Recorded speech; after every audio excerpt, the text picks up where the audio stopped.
Hi my dear పిల్లలు, hi. ఈరోజు మీకోసం ఇంకో సరికొత్త శ్లోకాన్ని తీసుకొచ్చాను. అది తల్లిదండ్రులకు నమస్కరిస్తూ చదవవలసినటువంటి శ్లోకం. అది నేర్చుకుందామా? త్వమేవ మాతా చ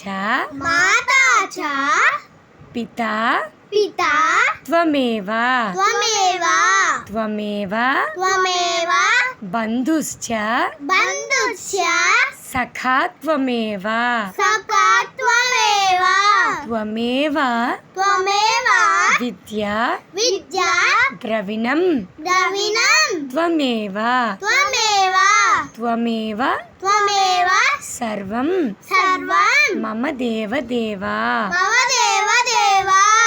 అంటే అర్థం ఏంటంటే, నీవే నా తల్లివి, నీవే నా తండ్రివి, నీవే నా బంధువు, నీవే నా స్నేహితుడవు, నీవే నా విద్య మరియు ధనము.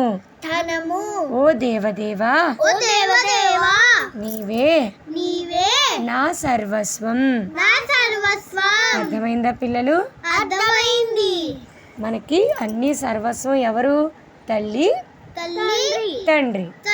వీళ్ళిద్దరూ మనకి సర్వస్వం. త్వమేవ మాతా చ పితా త్వమేవ త్వమేవ బంధుశ్చ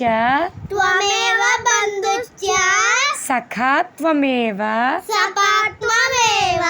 త్వమేవ విద్యా ద్రవిణం త్వమేవ త్వమేవ సర్వం మమ దేవదేవా. అర్థమైందా పిల్లలు? అర్థమైంది. ఇలాంటి శ్లోకాలు మరెన్నో మన ఛానల్లో అప్లోడ్ అయ్యి ఉన్నాయండి. దయచేసి ఒకసారి మా ఛానల్ని లైక్ చేసి, సబ్స్క్రైబ్ చేసి, షేర్ చేయండి. Thank you for watching.